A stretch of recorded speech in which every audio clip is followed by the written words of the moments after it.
బెజవాడ అనగానే మనకి టక్కున అందరికీ గుర్తొచ్చే పేరు కనకదుర్గమ్మ తల్లి.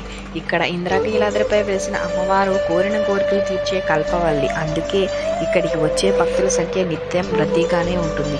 ఇక పండుగలు ఉత్సవాల సందర్భంగా ప్రత్యేకించి చెప్పక్కర్లేదు. భక్తులు బారులు తీరి విజయవాడ వెళ్తూ ఉంటారు. తప్పకుండా అమ్మవారిని దర్శిస్తారు.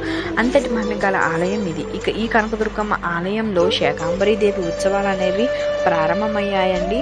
ఈ రోజున అమ్మవారిని మొదటి రోజు సందర్భంగా ఆ అమ్మవారిని ఆకుకూరలతో అందంగా అలంకరించడం ఆనవాయితీ అండి. ఈ శాకంబరి ఉత్సవాలు అనేవి 3 రోజుల పాటు జరుగుతాయి. ఈ ఉత్సవాల్లో భాగంగా అమ్మవారి ఇంద్రకీలాద్రి రాజగోపురంతో పాటు అమ్మవారి అలంకరణ విద్యుత్ వెలుగులతో మెరిసిపోతూ ఉంటుందండి. అది ఈ వీడియోలో నేను మీకు చూపిస్తున్నాను. ఈరోజు తీసినటువంటి వీడియో అండి ఇది. ఈ శాకంబరి ఉత్సవాల కోసం భక్తులు భారీ సంఖ్యలో తరలి రావడమే కాకుండా ఈ ఉత్సవాల అలంకరణకు అవసరమైన ఆకుకూరలు, కూరగాయలు కూడా విరాళంగా అందిస్తారు. భక్తులు విరాళంగా ఇచ్చిన ఈ కూరగాయలతో ఈ కనకదుర్గ అమ్మవారిని శాకంబరి దేవిగా అలంకరిస్తారు. ఉత్సవాలలో భాగంగా పూజ, వైదిక కార్యక్రమాలు నిర్వహించి అనంతరం భక్తులకు శాకంబరి దేవిగా అమ్మవారు దర్శనమిస్తుంది. ఆలయంలోని ఒక్క అమ్మవారు మాత్రమే కాకుండా ఇంద్రకీలాద్రిపై ఉన్నటువంటి ఉపాలయాలు సైతం కూడా కూరగాయలు, ఫలాలతో అందంగా అలంకరిస్తారండి. ఈ దుర్గామల్లేశ్వర స్వామి వారి మూల విరాట్తో పాటు మల్లికార్జున స్వామి మహామండపము 6వ అంతస్తులో ఉత్సవం మూర్తిని కూడా వివిధ రకాల పండ్లు, ఆకుకూరలతో అలంకరణ చేస్తారు. కనకాభరణాలతో నిత్యం దర్శనమిచ్చేటువంటి జగన్మాత ఆకుపచ్చని కూరగాయలతో వనదేవతను తలపిస్తుందండి. యాగశాలలు, వైదిక కమిటీ సభ్యులు అందరూ కూడా ఈ పూజని చాలా అంగరంగ వైభవంగా చేస్తారు. ఈ 3 రోజుల పాటు కూడా భక్తులు అందజేసే కూరగాయలతో అలంకరణ చేయడంతో పాటు వాటిని కదంబానిగా అమ్మవారిని కూరగాయలతో వండినటువంటి ప్రసాదం కదంబాని అందరికీ పంపిణీ చేస్తూ ఉంటారండి.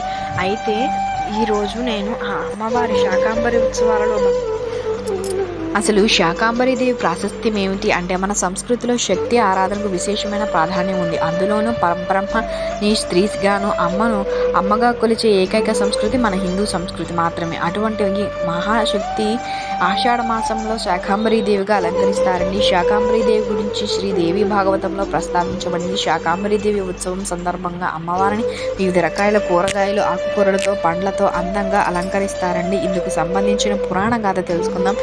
వేదకాలంలో దుర్గమాసురుడు అనేటువంటి రాక్షసుడు ఉండేవాడు. అతను బ్రహ్మ గురించి ఘోర తపస్సు చేసి వేదాలను తనలో దాచుకునేవాడు. దాంతో అందరూ వేదాలు, పూజలు, యజ్ఞాలు, యాగాలు, క్రతువులు అన్నీ మర్చిపోతారు. తత్ఫలితంగా దేవతలకు హవిస్సు అందుక శక్తిహీనులైపోతారన్నమాట.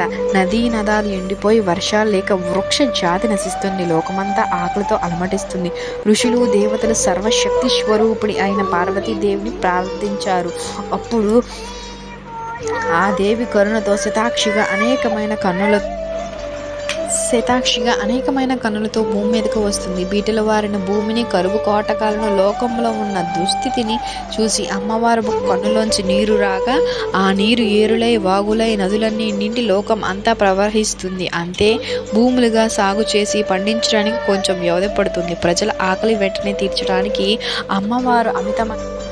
అమ్మవారి దయతో శాకంబరి అవతారం దాల్చి వివిధ రకమైన కాయగూరలతోనూ, పళ్ళతో సహా ఒక పెద్ద చెట్టులాగా దర్శనమిస్తుంది. ప్రజలంతా ఆ కాయగూరలు, పళ్ళు తిని ప్రాణాన్ని నిలుపుకుంటారు. ఎన్ని కొనుక్కున్నా, ఇంకా ఎన్ని కోసుకున్నా, ఎన్ని తిన్నా ఇంకా తరిగిన సంపదని ఇస్తుంది ఆ అమ్మ. ఆవిడ అపరిమితమైన కరుణా కటాక్షాలకు ప్రతీకయే ఈ శాకంబరి అవతారం. పార్వతీదేవి దగ్గర దుర్గగా, తన నుండి ఉద్భవించిన కాళిక, భైరవి, శాంభవి మొదలైన శక్తులతో దుర్గమాసురునితో రాక్షస సైన్యాలతో 9 రోజుల పాటు యుద్ధం చేసి చివరకు దుర్గమాసురుని సంహరించింది.